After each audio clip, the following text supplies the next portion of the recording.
I'm Matthew McCabe. Welcome to Miracle Voices. Each episode, we will be delving into stories of forgiveness, healing, and transformation that have come about from integrating the principles of the book A Course in Miracles. If you want to learn more about A Course in Miracles, visit www.acim.org. If you'd like to visit the Miracle Voices site, please go to www.miraclevoices.org. If you feel inspired to make a love offering, please visit us at miraclevoices.org/donate. All donations go to support the work of the Foundation for Inner Peace, the publisher of A Course in Miracles. Now here's your program. Hello, everybody, and welcome to another edition of Miracle Voices. This is your co-host, Matt McCabe. I'm here with my co-host, Tam Morgan. Tam, how are you doing today? Doing well. Can't wait for this podcast because Stefan has some great insights. Yes. Stefan Van Heester, welcome to Miracle Voices. Thank you, Matt. It's a pleasure to be here. Yes. And where are you sitting in the world, Stefan? Well, I'm in Antwerp, Belgium, the capital of chocolate and diamonds. Oh, what a good combo. Yeah, Do they make chocolate diamonds? Good question. I don't know. I don't know. They make a lot of chocolate here in all different forms, but chocolate diamonds, I'm not aware. I'll bet they do. Yeah. And now it's all these lab-grown diamonds are taking over like crazy, and they're cheaper and perfect diamonds. But chocolate, you still have to, maybe that'll be made in a lab too, but people still, I think they might need chocolate more than diamonds. I'm already on this story of someone proposing to someone else with a chocolate diamond ring, and the person doesn't really want to accept the proposal, so they just eat the ring. Yeah, it has all the ingredients for like a meet cute, diamond and chocolate. Totally. Yeah. Well, so you're in Antwerp, Belgium. Okay. Well, Stefan, we like to start out with just kind of getting a background on how A Course in Miracles came into your life. Can you share that? Yeah, sure. That was quite a trip, actually.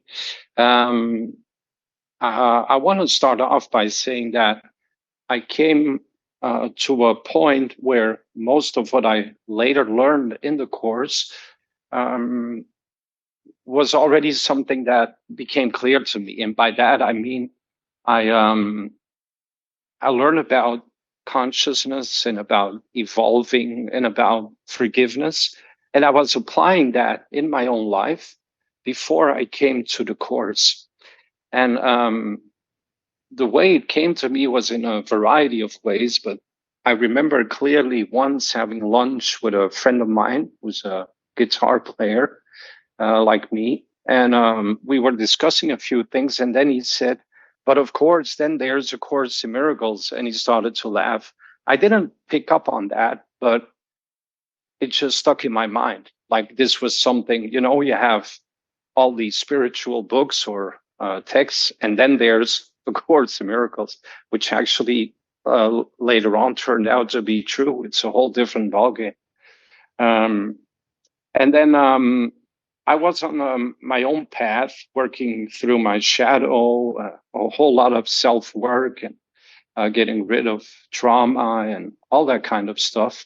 And in that work, I ran into a whole lot of blocks. And I remember at that time I was living back with my mom. I was going for a walk in the woods, but I was, not in a good spot in my life. And I was really getting nowhere and not getting any answers. So I started shouting and screaming to God, like, why am I still here? What the F am I doing here? Please show me the way. Give me something to work with. And then a few days later, or a few weeks later, it's not that important, I woke up with a name in my head, and it was Gary Renard. And I thought, that's the actor. But it turned out to be an author, so I wasn't that far from it. And then I looked into his book, The Disappearance of the Universe. I ordered that one. And it was like, okay, now I finally have the answers I was looking for. And that completely changed my life. And I must add that a few years before, I also looked into the course online. Can't remember exactly how that happened, but I started looking into the online edition, but I didn't continue. I started the workbook, a few days of lessons, but I didn't trust it. I knew this was taking me somewhere of which I wasn't sure if I wanted to go there yet. And so later on, when I got Gary's book and I started reading that one, then I started diving and delving into the whole history of the course and Helen and Bill and your mom, Judy, and Bob Scotch and all that, all those people who were at the beginning of it. And I just researched it to see who were these people, how did it come through. And once I knew this was okay, then I started doing the course. And then after I had read The Disappearance of the Universe and Gary's other books, I got an idea, or I got inspiration to invite Gary to do a workshop here in Belgium. And I saw on his website that at the time he was already in Europe doing one in Germany and another one in France. So I contacted him and I said, "Hey, Gary, I see you're going to Germany and France. Would there be a possibility to come to Belgium?"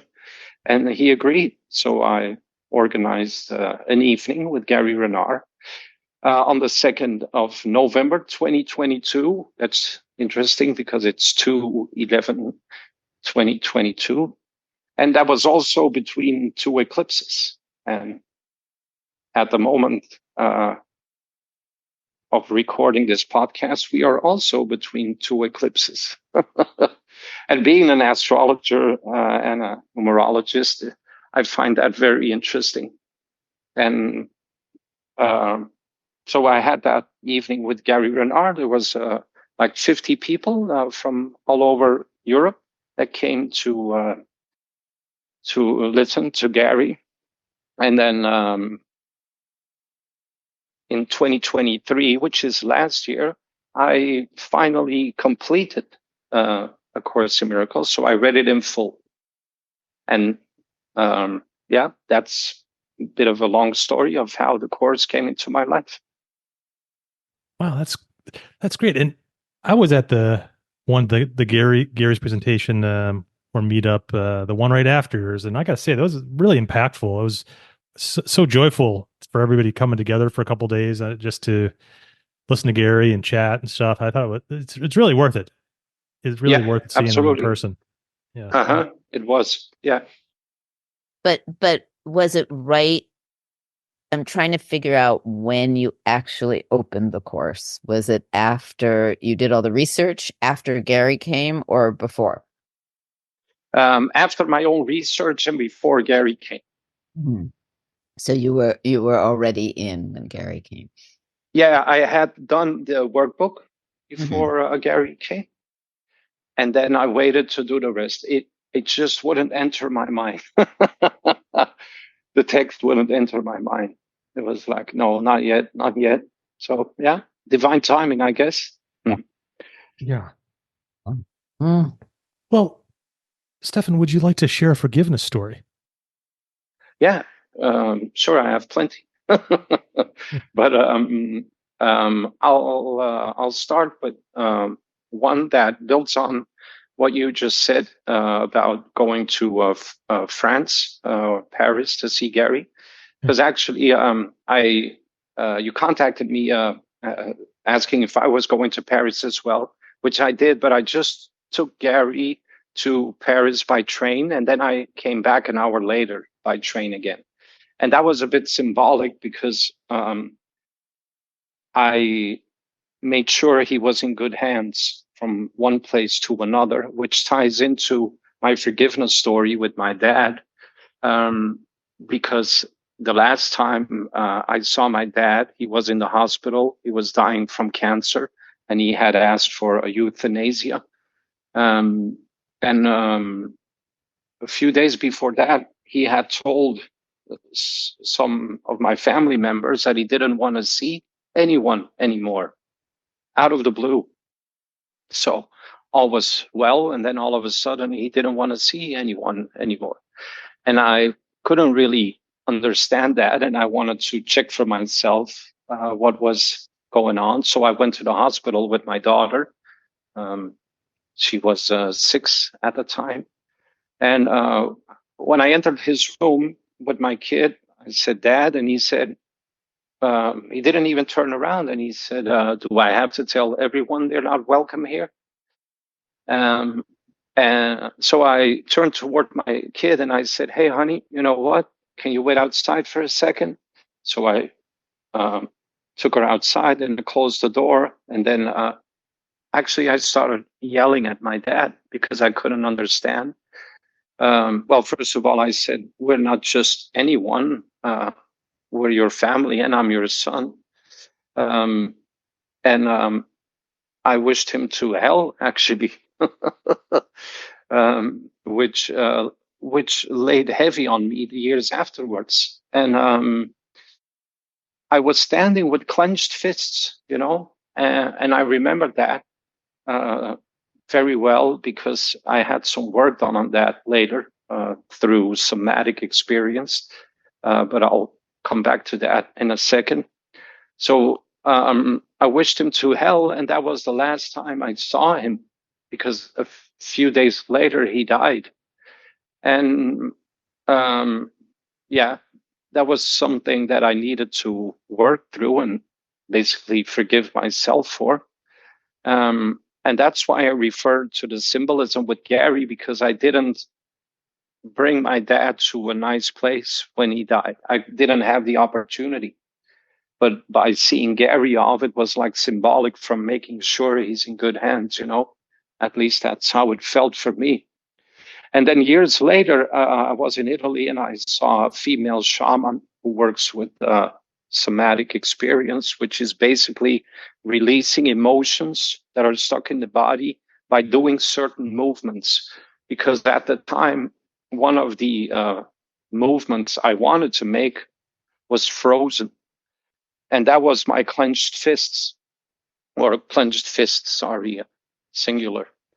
And that clenched fist, she said, you got to finish the movement now that you wanted to make when you were with your dad. And so I started moving my arm. And instead of, I thought I was going to hit him, it opened up and I actually wanted to hug him. So then the whole energy was released that I still held in my body. And that was a huge forgiveness opportunity for me and a huge release. And then the aftermath of the hospital scene was that a few days later, I received a letter from him, which was already after his death. And I thought, okay, this is this is like finally a letter with some apologies, or I love you, son. And I don't know, but it turned out to be an invoice. I used to have a car, and I had an accident, and the car was on my dad's company's name, and I had an accident with it, which ties into my next forgiveness story. But he said, well, I paid somebody or the garage like that much money, but I borrowed it from this woman. Now you need to pay that woman the money back. And that was it. So I thought, okay, here's a letter from my dad, but no, it was an invoice. And that, that was a huge forgiveness opportunity and for me to work through. It's interesting to me because it just feels like I always go into the symbology of all of this, but yes, please. That there is something in the message of the universe that you got an invoice from your dad after holding your fists up to him. An accident that you were in that you never paid for, and you the opportunity even just there of going back and making amends and a certain way to pay for that, to release it. And you took it very personally. And I've been around many, many people who have passed on, and there are several people who need to be alone and not to have family around them. And they get very ornery about it. They don't know how to say it kindly because they're so deep in their process of finishing their life and needing to let go, that the moment family are around them, it shifts the energy and it keeps them there longer.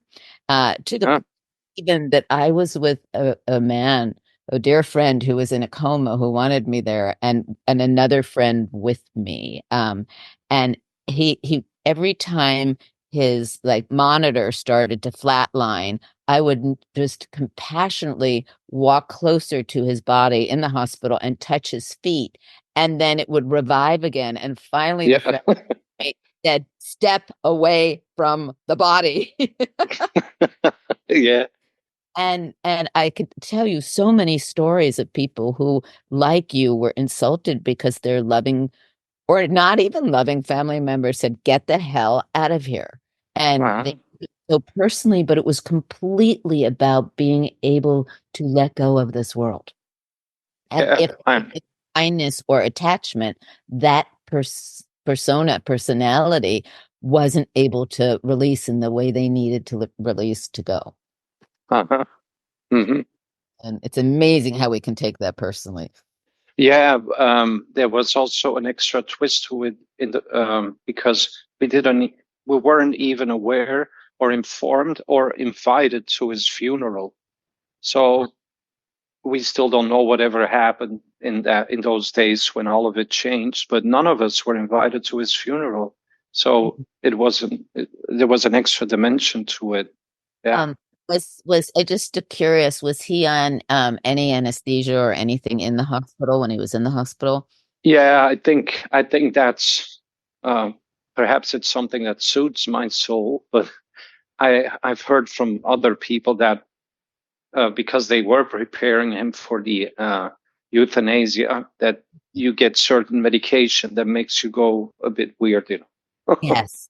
Like not even a bit. I've known a few different people, including my mother, who got given medication, and it made her, she was in the hospital, and it made her totally paranoid, and she was suddenly deciding that the nurse was trying to kill her.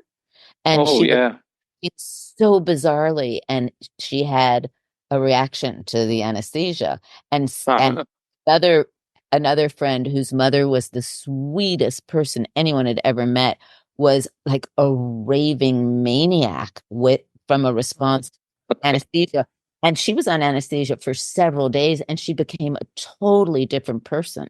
And people thought, oh, that's her real self finally coming out because she was so sweet she couldn't stand.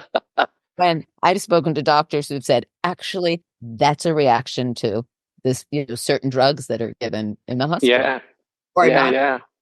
Yeah, exactly. That's what I think too. And Tam, would you mind saying that about the symbolism again? Because it fascinates me. I just want to get it on a deeper level. Yeah, I mean, I don't know what truth is. I'm just saying in the narrative world, if I was reading this in a book, sure, that your dad, when he's finishing up, is a deeper part of him knows what's going on. I mean, he may be acting out in a wacky way, but there's still everything is perfect.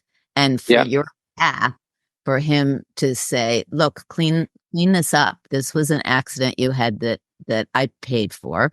And here's the opportunity for releasing that and having your debt be finished. Like the karma. Yeah. It also foreshadows what you were about to do with him.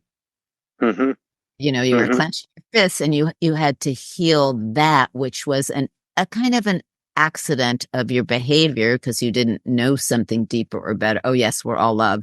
Oh yes, he's just going through his process, or whatever the reasons were.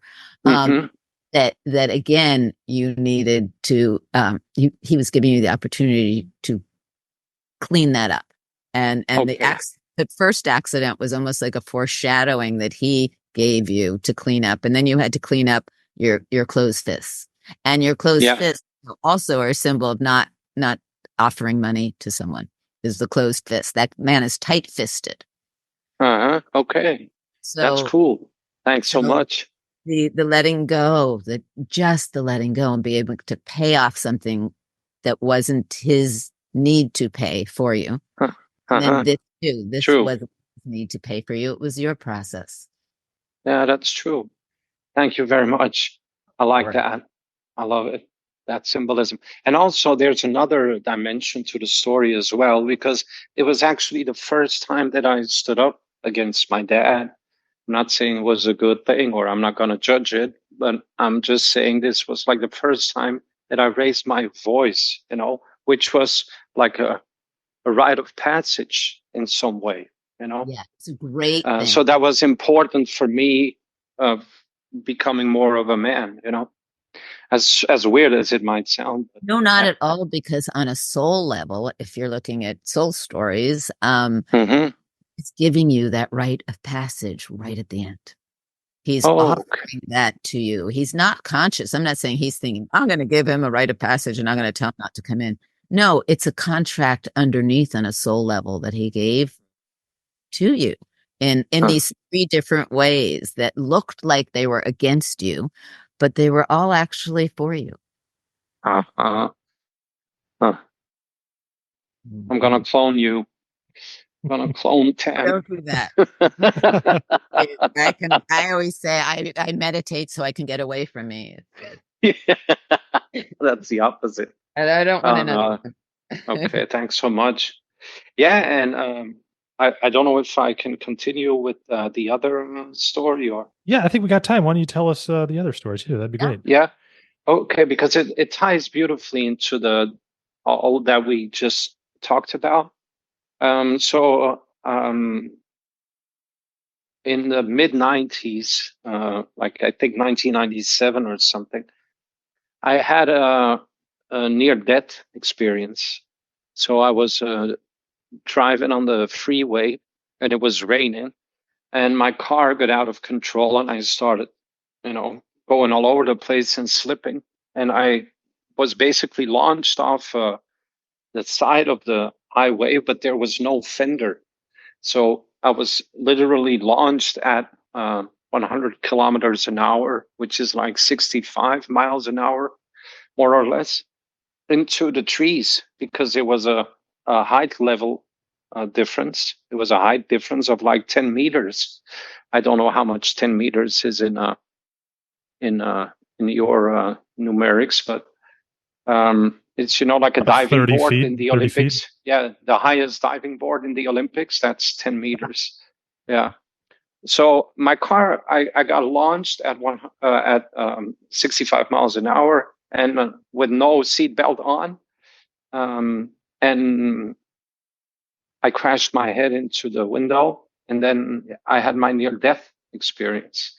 And I came out of that crash with only a few bruises and a mild concussion, which was a miracle in itself, basically. Well, not in the terms of a course, but you know what I mean. And in that near-death experience, like most other NDEers, I saw my life flash before me, like all in a second, like me doing that thing with my fingers here. It happened. You see it all at once, but still you can see it. So my whole life, which was like not that long, but was in my 20s. So 20 years of my life flashed right before my eyes, but I could see everything that I did good and wrong towards other people. And I could also feel the emotions. So I was like, yeah, that was good. Oh, this was not good. Yeah, that was great. Oh, no, this was not the best decision. But I mean, it's when they say time and space don't exist, that's exactly what I experienced there because it all happened at once, but it's impossible to see all of that at once unless you're in another dimension. And then when I had seen my life review, I went into that famous tunnel of light, but it's like a moving energy. It's alive. type of energy. And there's, at the end, there's a light, but it's not just a light. It's also like a portal. It moves. It's alive. And before that, there was no sound whatsoever. There was just tremendous peace and joy and everything that is just, nice to experience. Let's put it that way. And then when I was in the tunnel, there was the voice that said, "It's not your time yet. You have to go back." But that was so impressive. You can't even describe it in words. It's like, okay, no way that this is so far beyond anything we know here on Earth. This is just a level beyond. It was so powerful and at the same time loving, but it's hard to put it into words.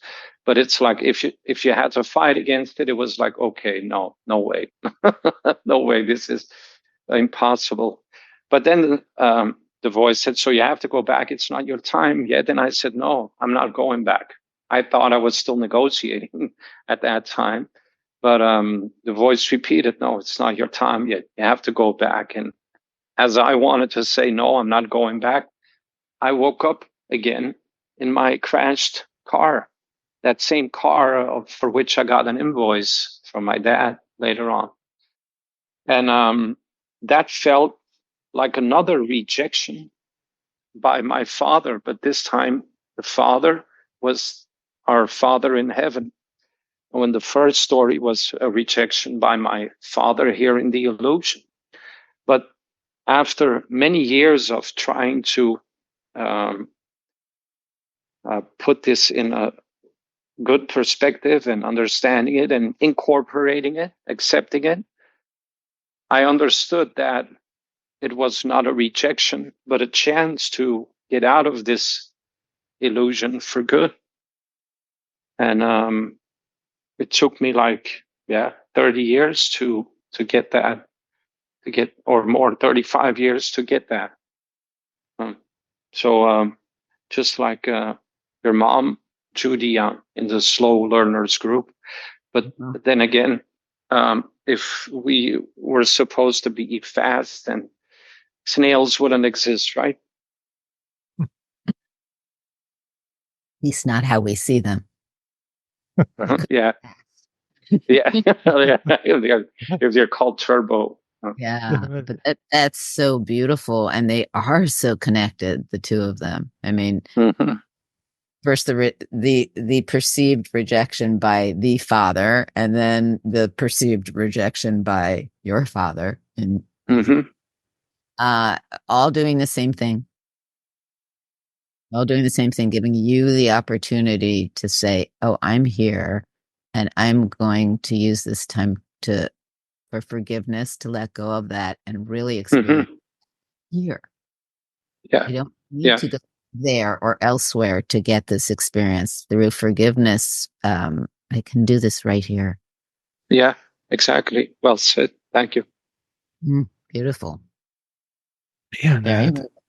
So what do you think the purpose of the life review is, Stefan? I think the only reason why we incarnate is because of guilt, So at the end of your life, the only one that judges is you. All the folks that have an NDE and that have guides with them, I didn't have any guides, I didn't see them, but all the folks that have guides, they all say the same thing. They are only love, acceptance, and peace. So they don't judge you. There is no judgment whatsoever. The only one that judges is the person that died or that has had a near-death experience. And so I think that's just my interpretation, is that to show you to work through it and do the right thing, so you need no longer judge yourself at the end of your life when it happens for real. And in that, what is I find tremendously profound is when you stop judging yourself, you understand that there is no death. True. The judgment, the guilt, all of that, the belief in separation is our death over and over again, but it's True. not a true death that Mhm. that many are so fearful of. Exactly. Yeah. Which was taken away from me after my NDE. I no longer fear that. Um, and by that I mean I know what happened afterwards. So it's like, okay, yeah, no, don't be afraid. It's all cool. You'll enjoy it once you're there. That's exactly the opposite. But But you yeah, get the opportunity in this version of what we believe is time to actually do the work so that your release yeah, can, like I watched my mother she was really concerned even a month before she passed that she hadn't done everything she needed to perfectly in the course and release from guilt. uh-huh.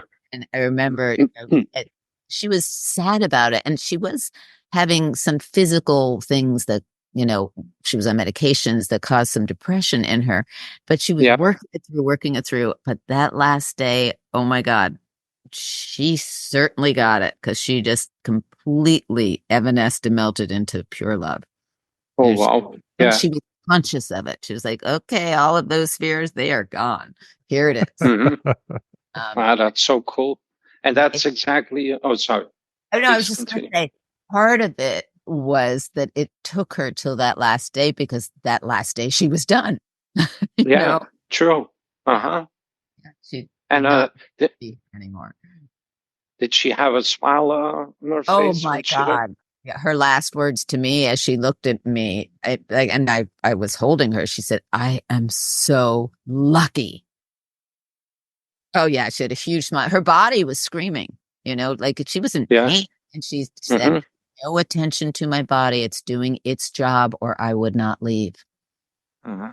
And she said, it's helping me to leave. It is my time, but please don't be upset about my body screaming, because I've never been so peaceful in my life. And Uh-huh. that was such a big lesson for me, because I was contracting every time I saw her in pain, and then it turned into, go mom, go. Thank you, body, for bringing my mother to age 90 when she never exercised a day in her life. Thank you. It was like this Yeah. gratitude. I was kissing her body, thanking it, even for pushing her out, because it was her time. And it was Yeah. like cheering on a pregnant woman through contractions to have a baby. It was cheering on my mother's contractions to move into Uh-huh. the stage. Oh, wow. Yeah, So you switched roles, actually. yeah, exactly. And that you said that she happened to pass exactly, her time of passage was exactly the moment that 24 years earlier I had given birth to my son, and she held him for the first time, and she was the first one to hold him. Oh, wow. Uh-huh. Exactly. So she completed this enormous cycle of birth and perceived death and all of it, perceived birth for me. Um, Yeah. I was on the other end, and it was quite extraordinary. Yeah, must have been. Wow. Uh-huh. Yeah. Talk about recycling, eh? Huh. Yes. And we come from high drama in my family. It had to be a movie moment, and the music on. Don't be boring. Die in an Yeah, interesting way. there was True, man. thunderstorms, and I couldn't even get back to my home. Like, no, it was high drama in the most joyous, like happy movie way. Yeah, but I was blown away by that story by your mom about her dad that showed up when your grandmother was dying with that secretary. Oh yes, yeah. Yeah. Wow. Jingling his coins in his pocket. Yeah. There's a man here. Where is he? Oh, he's here on the wall. He died 7 years ago. Wow, what a story. Yeah, we have a lot of stories. Hopefully we learn. Hmm. Yeah. Stefan, Oh, beautiful. Story again, your story is amazing. It's just especially when it brings us deeper insight to who we really are. Otherwise, it's just a great story. Uh-huh. yeah.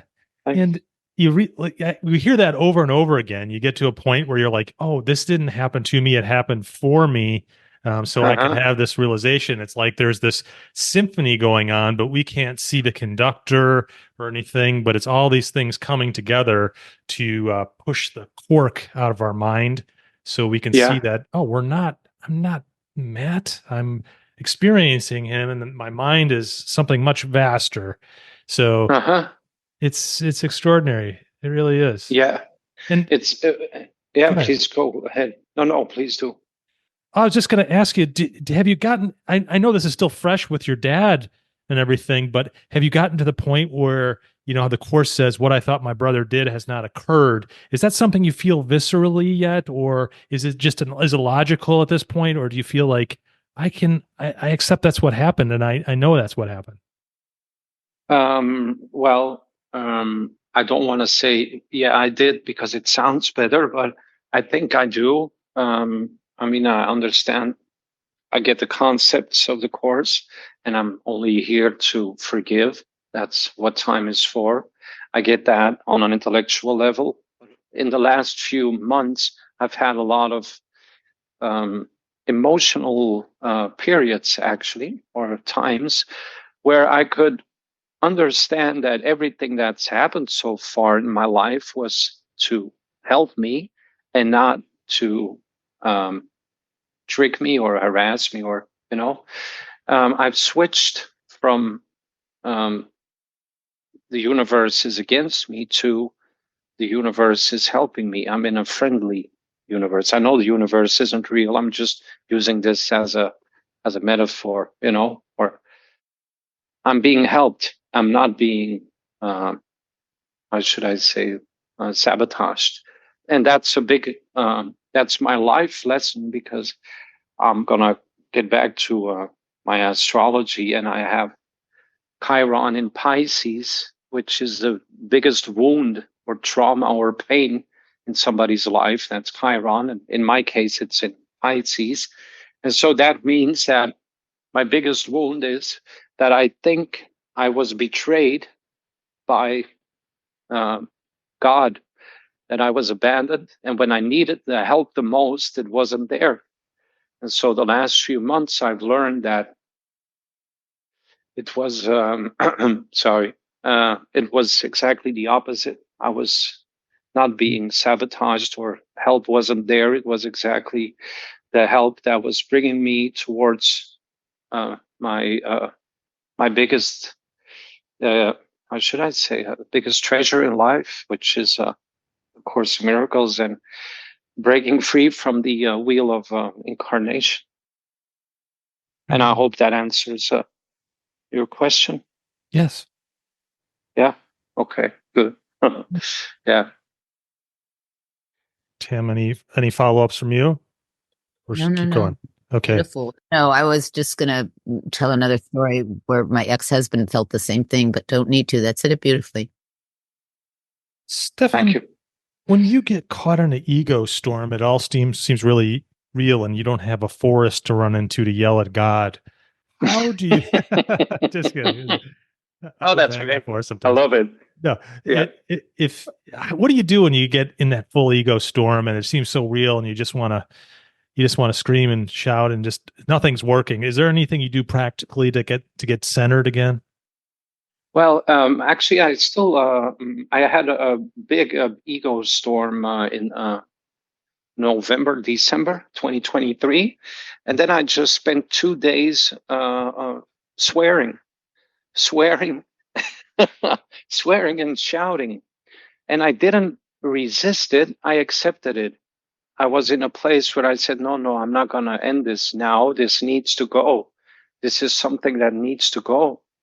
And so I let all the emotions out until I felt, okay, now it's done. So I used to perhaps, block it, or not really being honest about it when there's something under the surface. But whenever those big ego backlashes come, I just accept them and I let all the emotions out. And I'm fine with that as well, because the trick for me used to be that I'm saying, oh, no, now I'm getting mad. I shouldn't be mad. No, that's not the way to go. Just I allow it.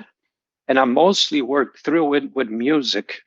I play guitar myself, and also harmonica, the blues harp.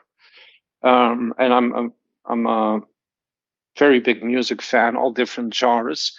But whenever I get caught in an ego storm, it's mostly the music from my puberty that comes in. That's Metallica, Slayer, all those type of bands. They really help me. And when I'm sad or those kind of emotions are there, depression, then I just put on some Billy Idol or some acoustic songs that I like, and that's how I work through it. So it's on one side, it's releasing the emotions and accepting that, and then there's the music to accompany it. That's how I do it. Beautiful. And Stefan, question just for fun here. What is Sure. your favorite comfort food? Uh-huh. Well, I am a president of the Kale Appreciation Society here in Belgium. What? So That's made up. That's made up. Yeah, of course. Oh God, I've been waiting for a very long time to say that. Yeah. I really join you there. How can you say kale as a comfort food? Perhaps we should start a club. Kale should not be a comfort club. But well, I'm very blessed to live in Belgium because we have a tremendous cuisine here. We have a mix from Italy, France, Germany, and so on. But we have our own cuisine, so I get a lot of food here to eat that I like. And actually, where you guys say French fries, they originated in Belgium, so it's actually Belgian fries, which are a real treat. If ever you are in Belgium, please try them, because we have these fry shops that the whole of Belgium goes to on a Sunday, where you eat fries and then a variety of meat snacks to go with it and sauces. It's a real treasure. But to give a short answer, my comfort food is pizza, and I make my own dough. I like to make it because then you get like a really thin crust, and then I just make the tomato sauce and the cheese and a variety of spices on it. Yeah, that's my comfort food. That's great. That's great. Yeah, I love pizza for breakfast. Always have. Oh wow. Cold. Cold. Yeah. Cold, yeah. Yeah. It used to drive my mother crazy. My stepfather, Bob Scutch, and I used to eat cold pizza for breakfast. Oh wow. Mm-hmm. Oh, that's great.